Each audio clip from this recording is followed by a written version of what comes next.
Et puis ensuite, un outil, voilà, je voulais juste vous en parler,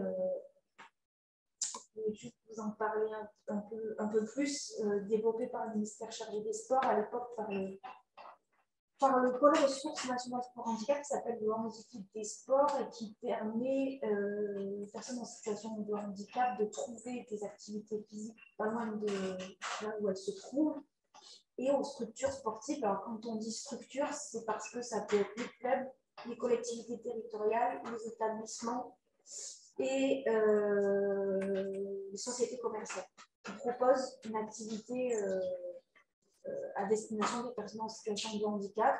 Il y a des filtres, on peut chercher par type de handicap, on peut chercher par là où on se trouve, on peut chercher par sport. Voilà. Et nous, ça nous permet aussi de mesurer un peu l'investissement, la progression de l'accueil dans nos structures, nos clubs. Sachant que là, on a un gros enjeu puisqu'il a été rénové cet outil en 2020, notamment pour le rendre accessible, etc. Et puis, c'est pas un annuaire où on a toute la liste. C'est vraiment, aujourd'hui, je suis à Montargis, qu'est-ce qu'il y a autour si je veux pratiquer du tennis au par exemple. Voilà, c'est ça un peu l'idée. Et du coup, on est reparti de zéro. C'est-à-dire que les structures qui avaient sur l'ancien outil, on n'a pas pu les réintégrer dans le nouvel outil. Et donc, aujourd'hui, on arrive là, j'ai regardé hier encore à peu près 1800 structures qui sont inscrites et déclarées sur le territoire. On en avait plus de 5000 avant.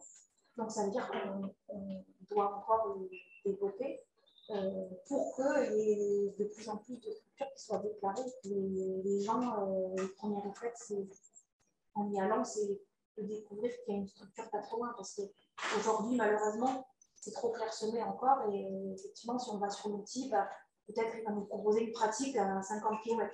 Donc, ce n'est pas forcément très attrayant, même si parfois 50 km, ça correspond à la réalité de la pratique pour les personnes en situation de handicap, d'ailleurs, ou pas. Ça peut être aussi le cas dans certains territoires. Ce guide, on le trouve sur le site du ministère des Sports. Oui. Et on va faire un lien à la fois peut-être avec ton site, Étienne, et puis il faudra dire aux collègues pour qu'on le mette aussi sur Chlorophylle. Oui. Ça peut bien. Sur les deux trucs, hein, sur les activités de développement de l'activité sportive et puis sur le handicap. Florence, ça dit. Oui, alors ça c'est indispensable.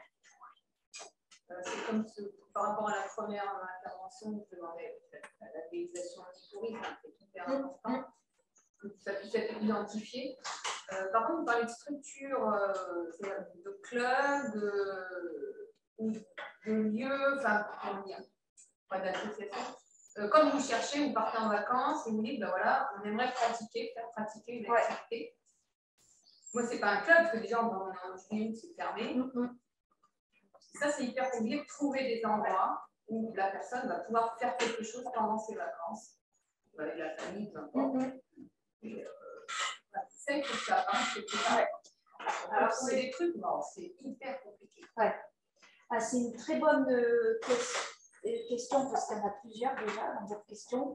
En tout cas, le handicap des sports recense les structures parce que, je disais, il y a les clubs sportifs, les collectivités qui les proposent, par exemple une collectivité qui a le tourisme label sport handicap, le tourisme handicap peut s'inscrire s'il propose une activité physique.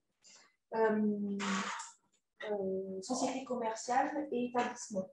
Par contre, le handicap des sports, il recense une activité qui est censée être régulière tout au long de l'année. Ce n'est pas le loisir ponctuel pour les vacances. Pour ça, il existe d'autres sites. Souvent, c'est des startups qui montrent ça.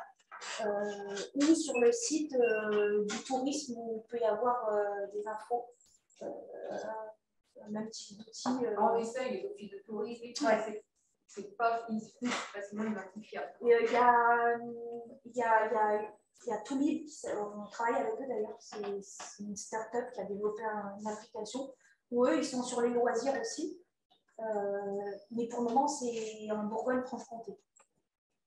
Et ça a vocation après à couvrir tout le territoire. Mais c'est vrai que ces évolutions étaient importantes pour le départ, enfin pour la période des vacances.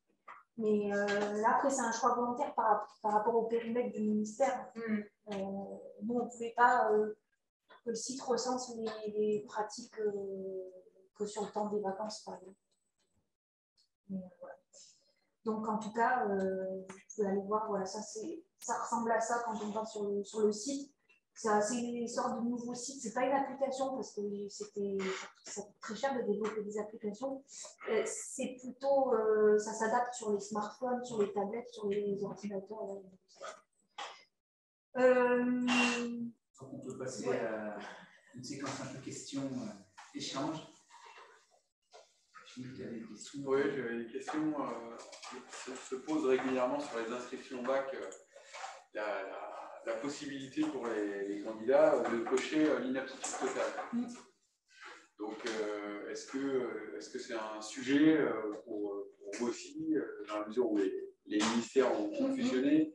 Est-ce que le fait d'avoir encore cette possibilité, alors que la loi sur l'intégration du handicap, elle a 16 ans, c'est lié au fait qu'on ne dispose pas des moyens suffisants pour pouvoir, je ne sais pas moi, prendre en charge ou mettre en activité l'ensemble des élèves? Ouais, je ne connais pas les raisons, mais c'est vrai que c'est un sujet, on va petit à petit, on en parlait tout à l'heure par rapport aux données chiffrées avec nos collègues, et je crois qu'il n'y a pas de... On a déjà du mal à avoir un état des lieux de ce qui se fait vraiment, jusqu'où une aptitude, etc., est cochée et utilisée. Nous, on a aussi la présidente du comité paralympique sportif français qui en parle beaucoup. Il y a plusieurs sons de cloche et nous, on a besoin de mesurer pour savoir sur quel bouton on peut appuyer et quelles sont les solutions pour ça. Après, est-ce qu'il y a aussi les parents parfois qui peuvent utiliser cette possibilité parce qu'ils ont peur ou parce que le quotidien est tellement compliqué déjà avec les séances médicales, la kiné souvent, enfin plein d'autres choses qui sont d'ailleurs de temps en temps sur le créneau EPS. Voilà. Et ouais. C'est sûrement creuser pour vraiment comprendre les raisons pour qu'on puisse après proposer des solutions qui iraient jusque, j'imagine, changement dans un texte ou quelque chose de... Mais c'est très très compliqué. Mais oui, c'est sûr que il n'y aurait pas cette possibilité. De fait, il y aurait plus d'élèves en situation de handicap dans les cours et qui pourraient présenter. Après, il y a la question de l'adaptation, de l'aménagement aussi. Et là, l'intégration des paradisciplines, forcément, elles amènent des grilles d'évaluation, et c'est déjà le cas. Hein. Il y a des collègues plutôt en situation isolée. C'est pour ça que des regroupements comme celui-ci sont intéressants, mais qui produisent des grilles d'évaluation en situation, l'éducation physique adaptée. Et c'est vrai que tout à l'heure, tu évoquais des élèves qui sont sur le banc. C'est la question d'inaptitude plus générale. Et ça peut intégrer des élèves en situation de handicap, mais ça peut aussi intégrer de l'inaptitude ponctuelle. Alors, là, c'est le message de l'inspection, mais nous, on l'intègre comme un marqueur professionnel, c'est-à-dire faire en sorte que 100% des élèves soient mobilisés 100% du temps. C'est forcément des éléments qui sont attendus. Pour autant, voilà, on a conscience aussi que dans des situations de handicap lourd qui supposeraient l'intervention d'un ASH à côté, voilà, il y a quand même des précautions à prendre sur l'appréciation des gestes professionnels pour l'enseignant. Mais ça reste un sujet à part entière. On en discutait hier, puisqu'il y avait un petit atelier avec Stéphanie qui pilotait l'atelier. On a le sentiment qu'il n'y a pas un élément capable d'apporter des réponses, mais qu'il y a vraiment un arsenal. Il y a des éléments structurels. Ça part par quel type de certificat médical? On a beaucoup travaillé là-dessus. Là, à l'instant, on évoquait aussi les grilles, donc les contenus et les grilles d'évaluation qui permettraient à toutes et à tous d'être mis en situation, mis en activité. Il y a des commissions qui peuvent réunir la direction de l'établissement, un CPE, l'infirmière. Il y a aussi les liens que l'infirmière est capable de créer avec les médecins tout autour. Il y a vraiment beaucoup de choses. Et un élément qui nous paraît incontournable, c'est la communication. Le dialogue qui va être engagé avec les familles, parce qu'effectivement, très souvent, les familles ont peur. Elles pensent qu'en termes de notation, ça va être discriminant, alors qu'il s'agit simplement d'expliquer qu'on est dans une logique d'inclusion. Que des élèves, ça peut correspondre à un meilleur être que de pouvoir participer au cours d'éducation physique et sportive. Donc, après, les moments de discussion qui peuvent être installés et sanctuarisés sur l'année, ils vont être aussi très importants. Ça peut être une plénière en début d'année, des moments d'échange 2 semaines avant les évaluations avec les élèves, voire les parents d'élèves, etc., etc. Tout ça pour dire qu'aujourd'hui, l'inaptitude totale existe encore. Pareil, ça nous met en difficulté, j'ai l'impression. Oui, je pense que ça vous met en difficulté parce que peut-être que vous êtes plus avancé aussi par rapport à ces questions-là, prise en compte. Peut-être qu'il y a des collègues aussi qui ne se sentent pas armés et finalement, et aussi parce qu'ils n'ont pas suffisamment de moyens pour pouvoir aménager correctement la pratique. Et je ne sais pas si, je pense qu'il y a un peu de tout. Pas évident. Un autre point qu'a émergé hier, c'était l'inaptitude, pas l'inaptitude, justement, la présence dans nos cours de plus en plus de jeunes en surpoids. Et du coup, on positionne cette situation comme situation de handicap, un problème de santé. Et parfois, on est un petit peu mal à l'aise et on ne sait pas trop comment s'y prendre. Parce que le gamin, il a envie, mais en course en durée, le faire courir, c'est presque en danger, donc c'est de la marche. C'est pas toujours simple.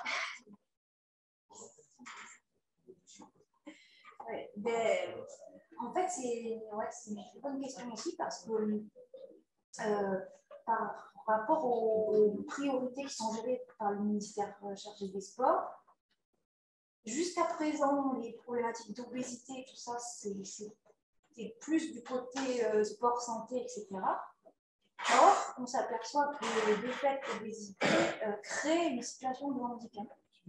Et la Fédération française du sport adapté, c'est déjà une attention particulière par rapport à son public parce qu'il y a beaucoup de problèmes d'obésité, de surpoids chez les jeunes qui sont concernés. Et c'est posé aussi la question de travailler, de prendre en charge l'obésité. Et aujourd'hui, c'est pas tranché, mais de fait, c'est une situation de handicap. Un enfant qui ne peut pas courir 3 minutes, ni monter des escaliers, ni l'escalade. Il y a plein de situations. Et en plus de ça, compliqué parce que ça le met c'est peut-être même pire qu'un handicap visible, peut-être parce qu'il est stigmatisé, parce qu'il est moqué, parce qu'il est mis à l'écart. Enfin, je pense que c'est. Et puis malheureusement, je ne sais pas comment aller vers le mieux là, de ce côté-là. Oui, je crois que de santé qui a Nutri-sport sur l'obésité.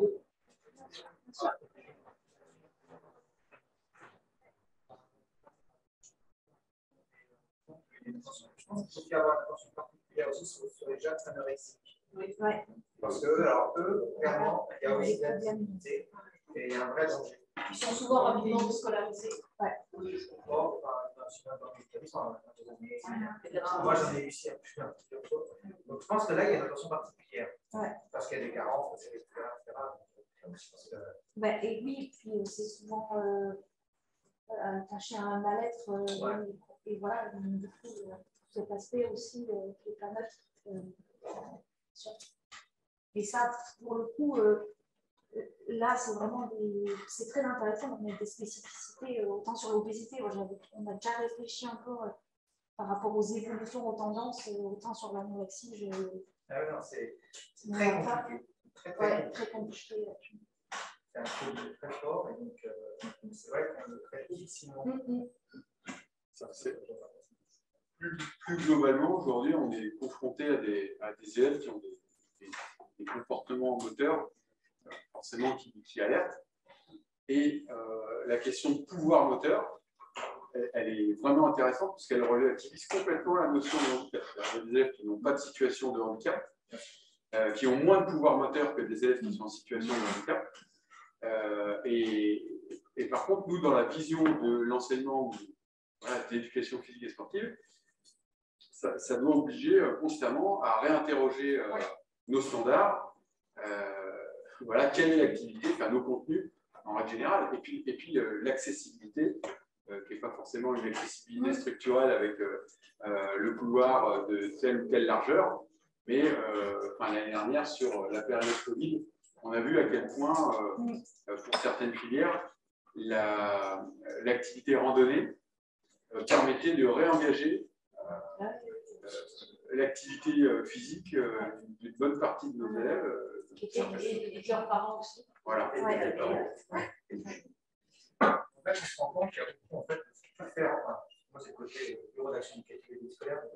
Il y a beaucoup de faire ensemble là. Et vraiment, quand on interroge ça, on a aussi la question de faire ensemble et de la relation à l'autre. Et là, moi, je milite beaucoup sur la question de l'éducatif, en disant que l'acte éducatif n'est pas opposé à l'acte pédagogique ou technique. Au contraire, c'est complémentaire. Et je pense que là, on est complètement là-dedans. C'est-à-dire comment, effectivement, on va lutter contre les stéréotypes, comment on va travailler sur l'inclusion, pas forcément d'ailleurs, encore une fois, sur des jeunes en situation de handicap, mais plus globalement, en fait. Parce que les jeunes ont besoin éducatifs particuliers et on a tous un handicap à un moment donné. Donc, je pense que ça, c'est super intéressant de travailler là-dessus parce qu'on peut être très vite en difficulté sur la question du faire ensemble. Enfin, on fait tous les jours des ados, etc. Et donc, il y a des choses qui sortent. Et comment on réinterroge en fait tout ce qui est la relation à l'autre, etc. Et je pense que là, il faut qu'on continue, nous, au niveau du ministère, de donner des pistes et des outils par rapport à cela. C'est sur quoi nous travaillons au niveau du bureau. Parce qu'encore une fois, pédagogie et éducative, on ne peut pas les dissocier. Enfin, moi, j'en suis convaincu, pas tous, je sais que ça ne fait pas l'unanimité. Mais pour moi, on ne peut pas dissocier. C'est pas possible.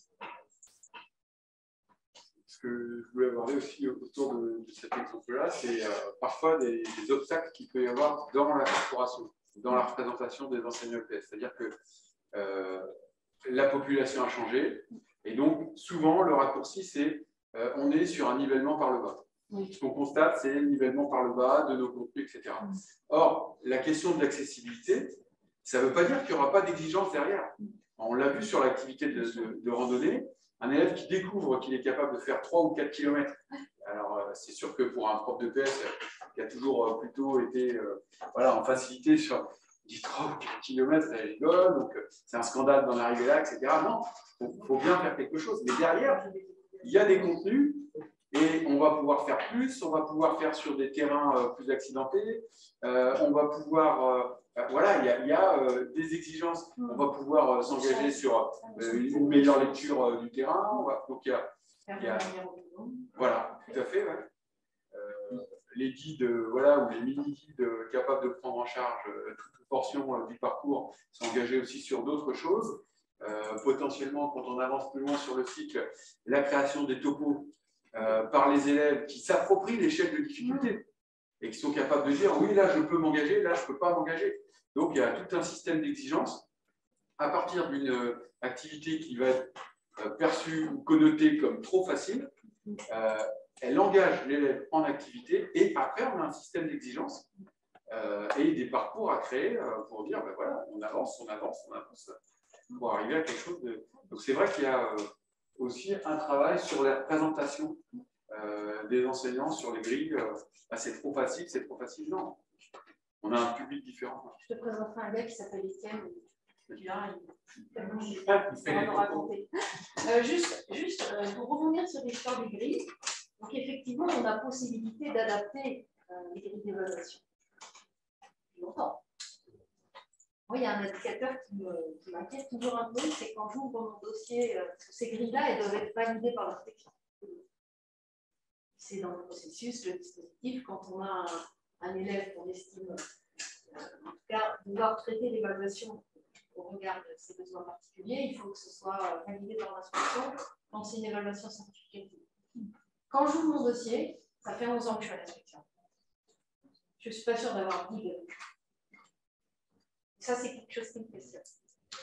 Alors, est-ce que les enseignants s'arrangent pour ne pas évaluer les élèves avec des... Est-ce qu'ils n'ont pas besoin d'adapter les grilles? Est-ce que les activités proposées permettent finalement, je pense aux activités de création artistique, on n'a pas besoin d'adapter la grille?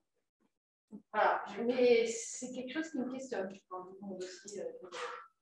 On a 3714 jeunes accompagnés par un AESH. Enfin, on avait l'année dernière 3714 jeunes accompagnés par un AESH. Donc, on est une grille. Ouais, mais... sûrement d'avoir dit. Alors, ça veut dire pas forcément c'est pas en phase d'évaluation.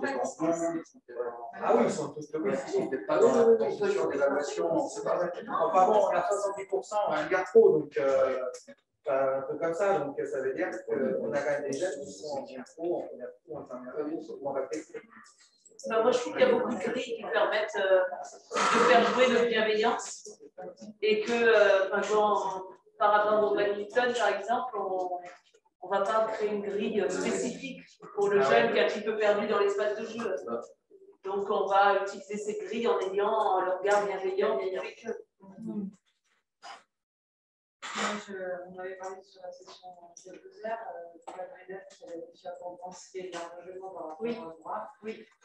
Moi, je l'avais vu parce qu'il contrôlait de la classe. Alors qu'il avait une machine en troisième, il avait au lycée, et sa main droite, qui est droitier, il a pu transférer sur la main gauche, et en 3 ans, son éducation a permis, puisqu'il a lancé de la bouffe, il est plus apte. Donc, est-ce que on a une grille ou pas? Non, par contre, on a adapté à moyenne plus pratiquement parce qu'il n'arrive pas à avoir une relation de promotion, etc. Et un mouvement, une adaptation à chaque fois. Donc, oui, non, là, dans ce cas-là, il n'y avait pas eu. Et je me suis posé la question, est-ce que je veux plus terminer il y a encore rien là? Non. Oui. Mais par contre, c'est vrai que ce sont des éléments de distinction.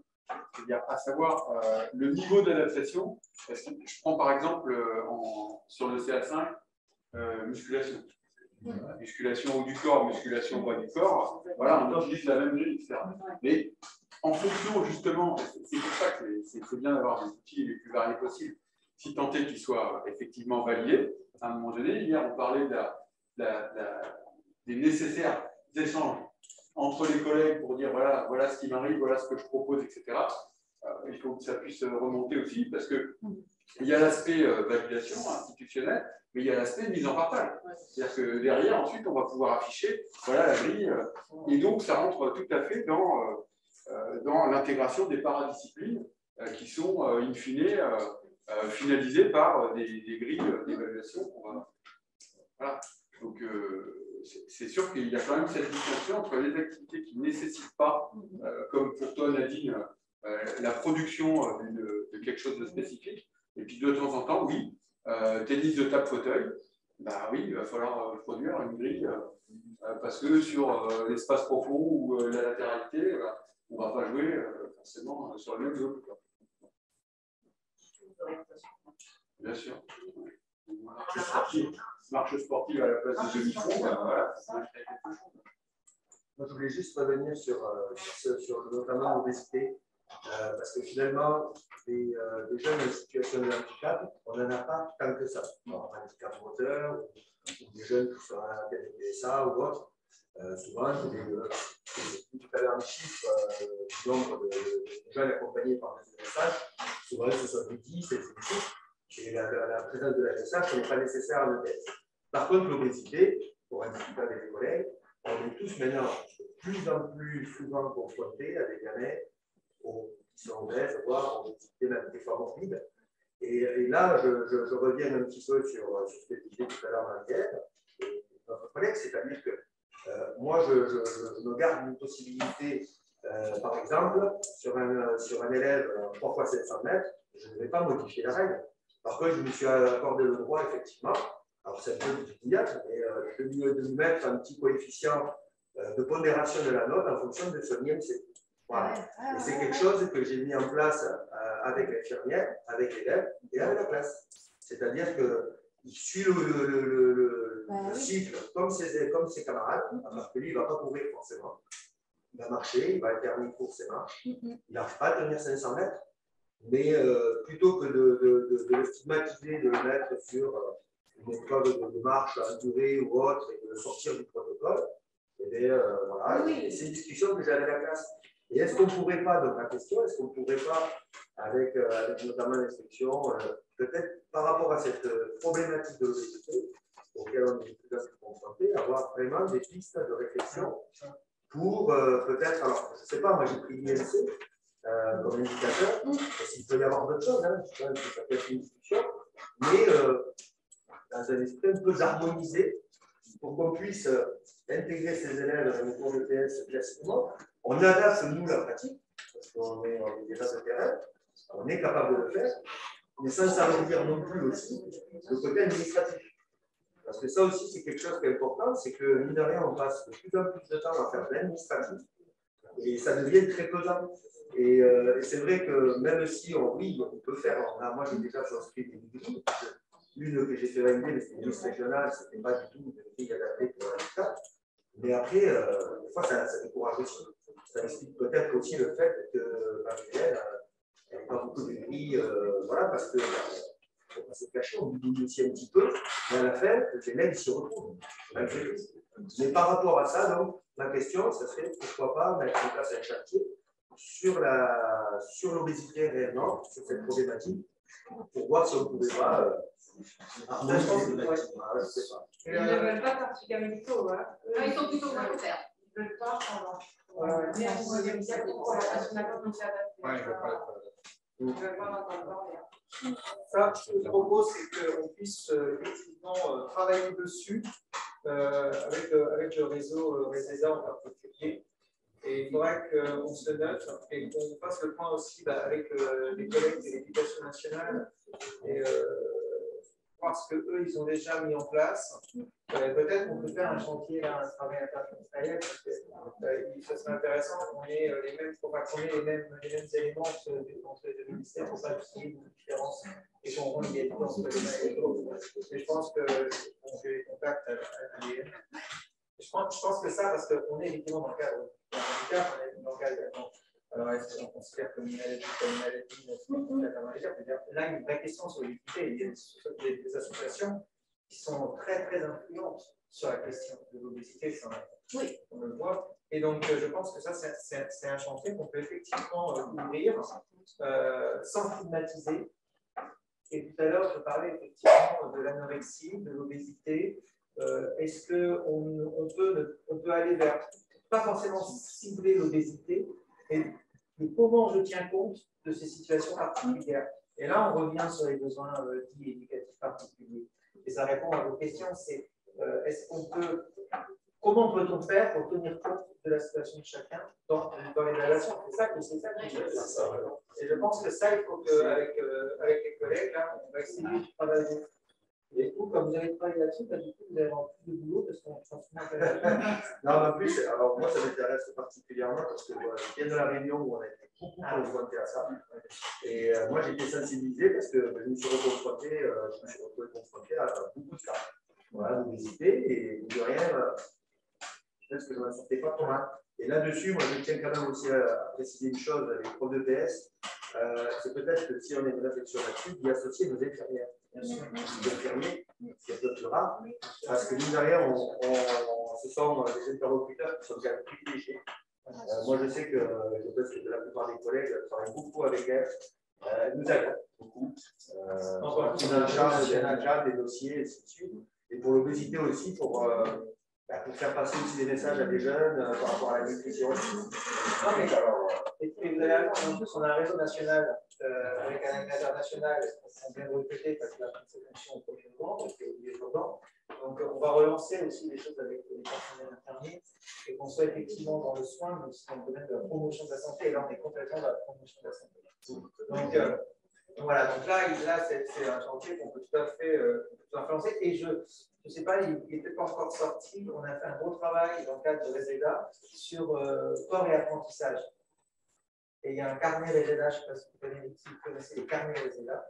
Et donc ces carnets Reseda donnent aussi des outils sur ces questions-là. Alors pas au niveau de l'évaluation, il faut bien d'accord, hein, et sur comment on prend en compte ces situations-là quand on est effectivement dans une classe. Donc il va sortir incessamment sous peu, là, les carnets Reseda sur corps et apprentissage. Et c'est vraiment intéressant parce qu'en plus on a aussi le retour de collègues et aussi le retour d'élèves. Je crois véritablement que quand on est en établissement, sur ces questions-là, il faut aussi intégrer les jeunes, parce qu'on a vraiment une dimension terre à terre à développer. Et je pense que quand, par exemple, en établissement, il y a un comité de pilotage qui est en place, pensez toujours à intégrer les jeunes dans ce comité de pilotage.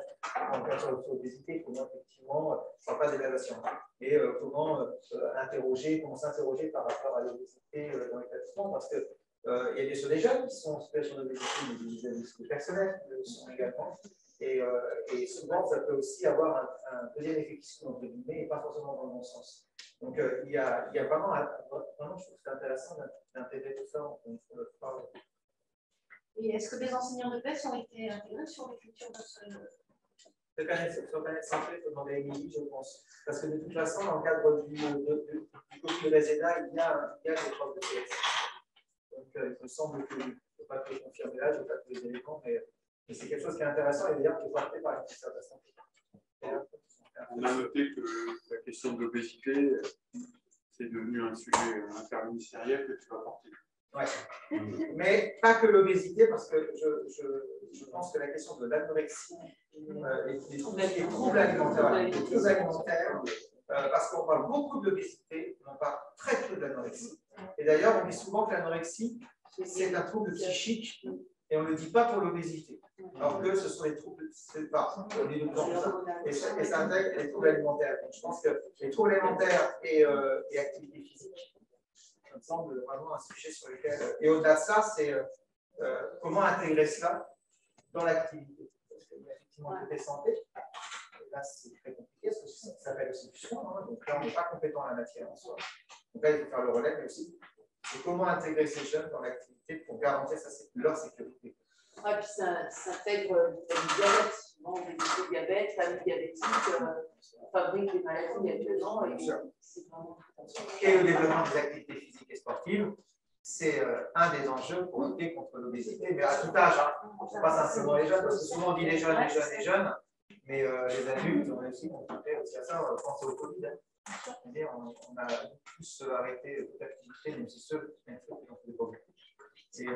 Et du coup, c'est vrai, en termes de santé. Voilà. On va. À quelle heure on va s'en arrêter là. Un grand merci à vous.